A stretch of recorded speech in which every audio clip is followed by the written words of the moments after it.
Hi there, welcome to another video interview of Pateo Television. My name is Johan Oldenkamp. I am the host of this online television talk show. The special guest of this episode of Pateo TV is Dr. Ibrahim Karim, sitting right here beside me in this virtual room. Dr. Karim, let me start by congratulating you with the completion of your 74th solar cycle yesterday. I saw a lecture of you in which you explained that the linear concept of time evokes fear of losing the past and also fear of the unknown future, while these fears do not emerge from a cyclic understanding of time. Can you please elucidate on this? Okay, I'll speak a little bit. Johan, in Arabic, we write from right to left, huh? So 74 years, I look at them from the other side and they look like 47. Okay. Because it's from right to left, okay? That's better, yeah. My mother is also reversing the age if it's in her benefit, but I understand that. Yes. Okay, now you want, I'll tell you the different concepts of time. We have three concepts of time. One concept of time is linear time. This is the normal time we live in according to the time waves that we see and the passing of time. So linear time is what's past is past, will not come again, and the future you don't know, and you're only in the present. So it is from one step to another. So it puts a certain stress that you don't know the past, and you don't know the future, and you have lost the past. You know, losing the past is a stress, and not knowing the future leaves you a bit lost. And then this time, also this concept of time, you know, imagine a river that's flowing. When you swim with the water, you're okay. If you look back again, there is stress. So this linearity of time normally puts some stress on the person. Now, cyclic time is not quantitative like linear time. Linear time is quantitative. I mean, last year I was 73, this year I'm 74, 73 will not come again. Now I'm 74, I'll be 75. So it is quantitative in a way, going forward. Now, there's another way of looking at time, and that is qualitative. You know, like if you go on a musical string, for example, and on a musical instrument, every string that you pluck, you get a note, and then on every other octave, the note keeps repeating itself. So it's qualitative time that keeps repeating itself. For example, farmers look at the world more in qualitative time because they look at the world like in what happens to their plants. Winter, spring, summer, autumn, and then winter again, you see.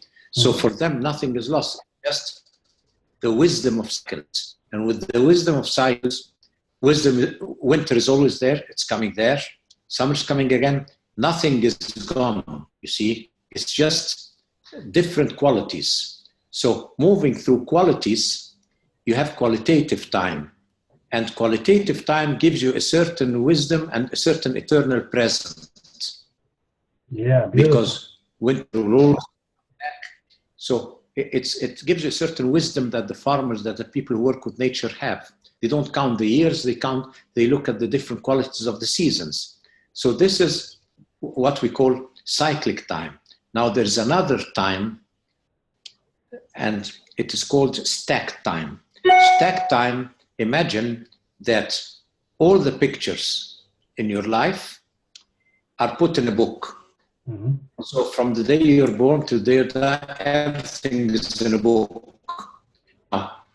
Wherever your interest or your association leads you, you can open that page and you're in that page. That's the time that you have in the afterlife. In the afterlife, we go and we move according to stack time. Whenever there's a resonance with a certain place, a certain picture, you're there already. You're inside, you live it. Then you think of another one, you're already in it. You think of another place, you're already there. So that's the third concept of what we call stacked time. Stacked time is only possible in your imagination or in the afterlife. That's stacked time. But that's the eternal time afterwards, you know. Exactly. Wow, that's interesting, fascinating. Thank you very much for this beautiful answer. Yeah, I think we should go to biometry, and especially biogeometry, I mean, of course, because after more than 3 decades of research, you founded this scientific discipline. Can you summarize your process of developing biogeometry, and especially how important was your training in architecture for this development? Well, first, the main thing is my training as an architect, because that's what my profession is. That's what I teach. I teach architecture. I'm a professor at university. Of course, now not a full professor anymore. Now I only supervise PhDs and masters and all that at university. But my main training is architecture. That's what I do at my office. I build projects. So as an architect, when you teach the history of architecture, you're always teaching people styles of different epochs, different times, based on the styles of the building, the physical style of the building. But then you ask yourself, why are certain places always sacred for people? For example, you have a historic building. When they dig under it, they find traces of another historic building, maybe another civilization under it somewhere, maybe 3 meters down, 4 meters down. You go deeper, you find another civilization down. So you tend to think, why do all those civilizations in different times always choose the same place? Why don't they move somewhere else? The question comes to mind then, is it the monument that's sacred or the place that is sacred? Mm-hmm. You see, so if the place is sacred, then this place must have a special energy quality. Then we go to the dawn of humanity, from the first time humans came on Earth, and we find that they found those sacred power spots. They had special water in them, in those places, and they marked them with big stones, you know, they call menhirs, that they put on those, sometimes it's 40, 50 ton huge granite stone that they get from far away, and they erect it in those spots. So humanity has always been attached to this special energy quality. So if you go to the history of architecture, you find that later on, the cities were planned by finding several power spots, connecting them, and then you get the avenues of the city. And then it develops on that, as if the whole development of architecture in history was actually the spreading of this special energy.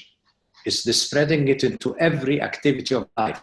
So my idea was, now, why don't I try to understand what type of energy that is? So I developed, in order to understand it, I developed what we call the physics of quality, not the physics we have. A special physics of quality. It is based on how the human being, as the central measurement of all things, perceives quality. You know, that's a physics of what happens to life systems like ours. And physics is based actually on ancient universal harmonics, like Pythagorean harmonics and all that, you know, a resonance between different things. So if you take a musical instrument, and on the musical instruments, you hit a string, you get a note. So every note on a string that's half the size or double the size will start resonating with it. So you get the resonance connection, you get the octave connection, like on a piano when you hit. That's why you repeat the same name, do, do, do, you know, you repeat do, re, mi, fa, sol, la, si, do, re, mi, fa, sol, la, si. Now imagine your instrument, if you take it to 0 on one side and to infinity on the other side. That means everything in the universe is connected through resonance qualities. That is, in a nutshell, slowly, what we call the physics of quality. So the effects of anything on the human being depending on its quality. So with that, I studied the effects I could find this energy. For example, if you take the center of a circle, on the outside of the circle, you can arrange any types of qualities. You can put musical notes, colors, you can put anything periphery of a circle. If I tell you where is the center of the circle, and you put a point, you will find that in this point, you can make it larger, and the point has a center. So you go inside it, and then you make it larger again, and the center has a center. So actually, a center has no place in time and space. It's very elusive. It goes beyond. So the center can only be grasped by its quality. The quality that is actually a balancing quality for the whole circle. So that's why it was needed to have the physics of quality in order to enter into resonance with the quality of centers or with the quality of sacred power spots. Now, when I studied sacred power spots, I found that those power spots were always on a crossing of underlying streams, crossing at certain angles, and they give you a very beneficent sacred power spot and a sacred spring or something like that. Other angles would give you a cancerous spot, a very unhealthy spot. So if there was a difference in angles here, so I thought angles are the components of shapes. So I have here a sort of a shape relationship linked to this quality. So I started developing a geometrical language or geometrical principles in order to duplicate the quality of sacred power spots. Once I was able to geometrically reproduce the power or the energy of the power spots, that harmonizing, balancing energy, then I had the geometrical possibility to amplify maybe 1,000 times to store, use shapes or radiate it. And once I could use the power of power spots, it became a usable energy. And with big amplification, I found that it had tremendous effects. Now, this energy, I detect it usually through 3 components, and that's why I called it BG3 from the measurement point of view. So BG3 became, you can call it spiritual energy if you mean. You can call this spiritual energy, you could call it harmonizing energy, whatever you name it put. We simplify by just saying BG3. Now, this BG3 or this harmonizing energy became the cornerstone of biogeometry, because now I could design any shape. If I design a chair, I design a building or design a city. At the end, my design has a great harmonizing effect of BG3 in the whole figure. So imagine you have a circle and the center, and the design would actually resonate with the center to make it overflow, and the quality of the center would fill the whole circle. That's how biogeometry works. So having this, now you have a science that can bring harmony and balance into any energy system. So the first thing we thought of, why don't we use it to solve humanity's problems? Because, you know, today we are in the age of information, and the age of information depends on electromagnetic radiation. Now, electromagnetic radiation is a blessing because we created the whole science and the whole civilization based on it, but it has a hidden time bomb in it. In the age of information, had a hidden time that could end humanity on Earth. Because look, when we had the World Summit for Environment that they had lately, okay, all they concentrated about was gases and all those things. You know why they concentrate about that? Because politically, they want to either have a certain effect on the oil, they want to reduce prices. There's a war, a political war on the oil. So all they're thinking of is to bring in global warming through the concept of the oil. But in reality, how do you heat your food at home? Sometimes you can put it in a microwave and it gets hot. So it is logic that any wave, that moves like this, any wave that moves and moves the air with it, will actually produce heat. Motion produces heat. So the water in the atmosphere will heat up. So nobody speaks that the age of information is actually one of the major, let's say, components that produce global warming. Nobody wants to speak about that. Nobody wants to acknowledge that, because politically it's not yet time for it, so you push it aside. But if we don't find a solution for electromagnetic radiation, today the Earth's atmosphere is like it's a closed thing, the atmosphere is closed. And if you fill it with electromagnetic radiation, one day it will become like a microwave. You fill it with electromagnetic radiation, okay, it has advantages. The whole atmosphere becomes like a hard disk. You have an advantage that you can connect with it from anywhere. You can find any person, any place. I mean, it becomes something like the real world becomes like a virtual world where you have control over everything in it. But by the time you reach this control, what will happen? There'll be no life left on Earth, So our main goal is, how do I transform this energy into a good and protect humanity, humans, plants, animals? How do I transform this energy into something beneficial for them? Otherwise, there'll be no life left on Earth. And when faced with such a problem, then we come with a new science like biogeometry, for example. The first question is, any science that does not address my imminent problem that endangers life on Earth, I don't have time for it now. You see, my science has to address that. And that's why we have done complete regions, for example, in Switzerland, who are suffering from electrosmog and electrosensitivity. And the first area I did in Switzerland was in Hamburg, St. Gallen, where the residents were going to, they were demonstrating, revolting, and they wanted to dynamite the towers, the cell towers and the high tension. Yeah, they made a huge problem for the government. And they asked the government to remove all those things from that area.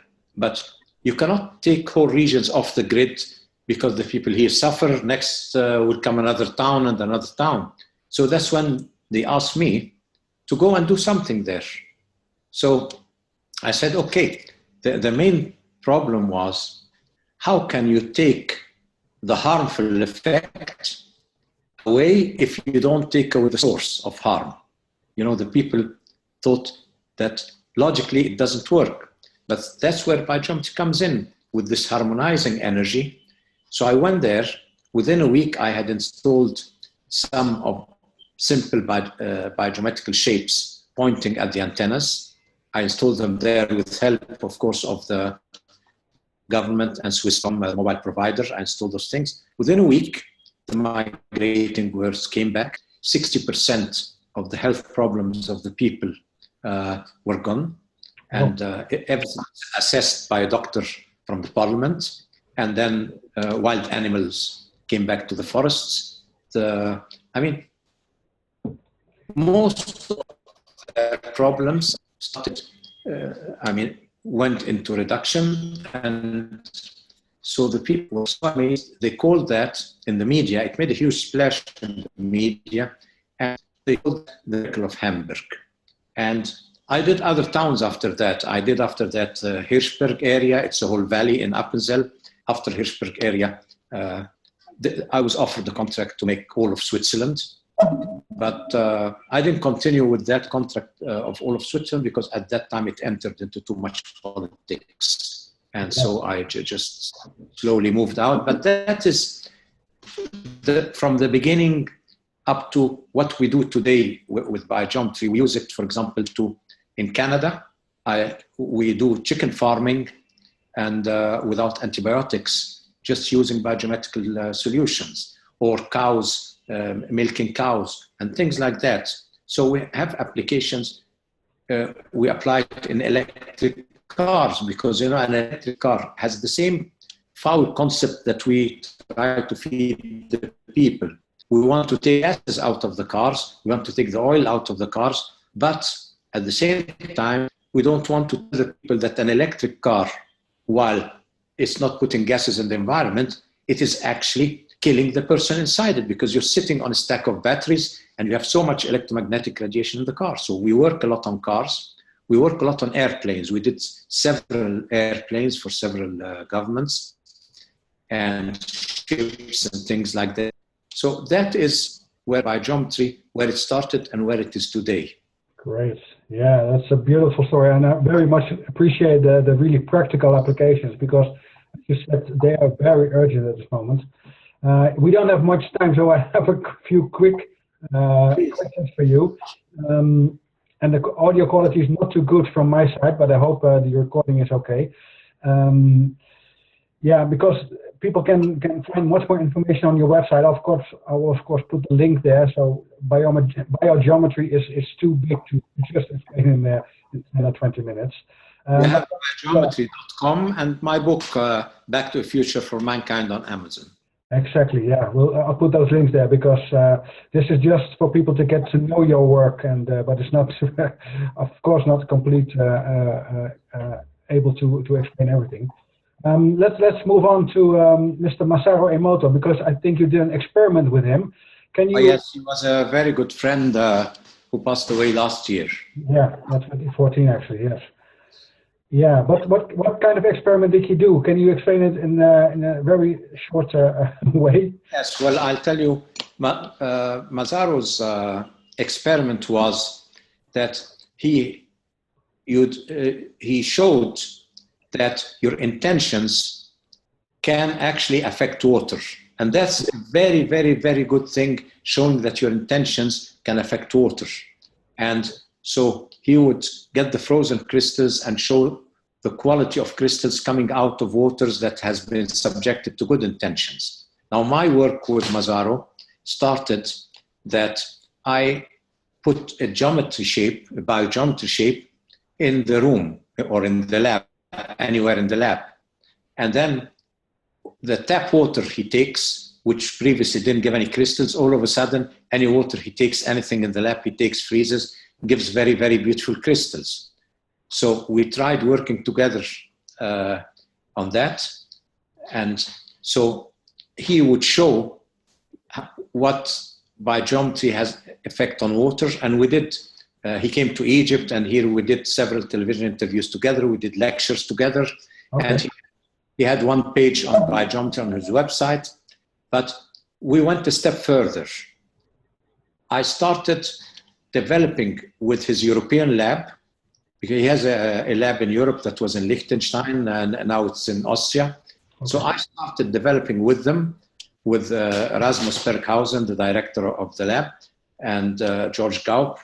I started developing with them Emoto crystals in the lab that would actually start radiating healing energy, or start radiating the spiritual energy of BG3 through the crystal. So this would be taking the crystal a step further. You know that the crystal only appears for a minute and then melts again. It's a very quick thing. Now, when we take a picture of that crystal and we have treated it with biogeometry, you can put the crystal of the picture of the crystal on the wall, and it keeps radiating the healing energy coming out of biogeometry. So this was the result of the common work I did with the late Masaru Emoto, which I'm sorry he passed away lately. Yeah, great. I love the way your work combines with his fantastic work, because you to me are both pioneers of the new science, as I like to call it. Yeah, the next question I have has to do with university physics is unable to define what energy is. It only defines what energy does. So it's not knowing what it is, but only what it does. But, well, I can tell you in what realm that energy is, you know. Yeah, because I found on your your work that you were able to divide it, and I was really pleased with that because you say energy is nothing than unconscious consciousness, and I really love that definition. But can you explain this in layman words? Okay, now energy. If you go into any definition of energy, okay, in an encyclopedia, they define energy as the ability to produce action or ability to produce work. That's the official definition. Correct. This definition shows you that it is not actually a definition of energy. It's a definition of its effect. But it's not defining what energy itself is. It doesn't say anything. It says it defines it in its ability to produce an effect. Now, we have reduced the scientific explanations of things and our way we look at science today. Instead of looking at science like looking at any phenomena that repeats itself and analyzing its steps, that is science. That's the definition of science. But today, we have changed that. We think that what we can measure with our instruments is science. What you cannot measure doesn't exist. And that's a problem because, for example, according to the definition of energy, your feelings are energy.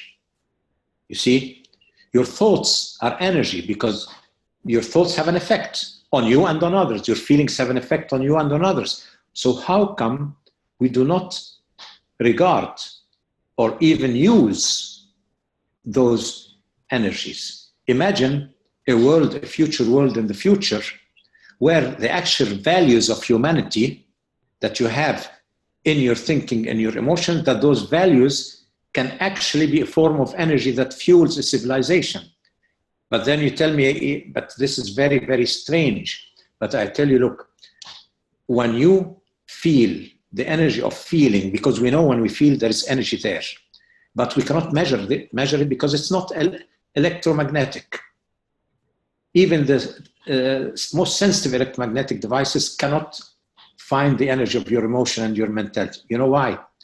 Because any energy that is not within the speed of light is not, you cannot measure it electromagnetic. Any energy that's faster than the speed of light, you cannot measure it, because imagine the universe has many energies, many speeds. I mean, it could be, you have things that are very fast. And then when it goes down to the speed of light, it's a very small range, the speed of light. And imagine at this speed, this very small range, you have universes, like little sparks exploding at that speed. When energy reaches that speed, every spark is a big bang, is a universe. But what happens above it? You see, above it is a different type of energy. It's an energy that doesn't follow the time-space concept of electromagnetic energy. It's a different type of energy completely, because once it's outside the speed of light, it's outside our time-space. And that is where our emotions are, our mental energy is, because, look, mental energy, you can go with it forward and backwards, because it's not bound with time. You can think backwards, think forwards. Emotional energy, same thing. So what kind of energy can move forward and backward and is not electromagnetic? So it must be some form of very quick compression waves, just simple compression waves. So it could, and we have many examples. You have hypersound, you have scalar waves, you have torsion.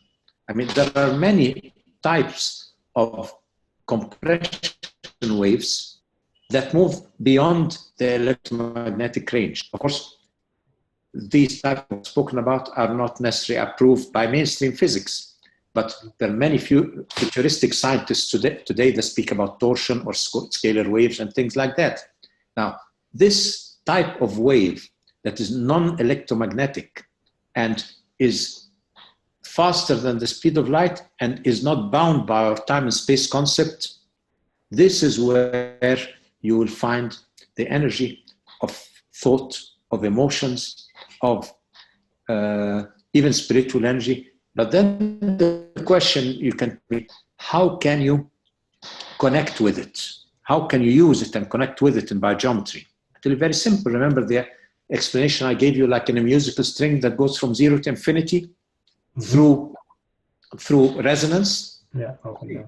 We can get geometrical shapes that resonates with emotional energy, geometrical shapes that resonates with mental energy. Even every subdivision of the mental plane or the emotional plane, we get geometrical shapes that resonate with it. And in that way, we can connect to the energy of that plane. We can analyze it. We can see how it works. So the energy of shape, all shapes, you see, in general, the word energy of shape it means that you create geometrical shapes that can harness a free energy that is beyond electromagnetism, and it comes from higher levels, higher dimensions, and it is free, and you can use it and to harmonize any aspect of life.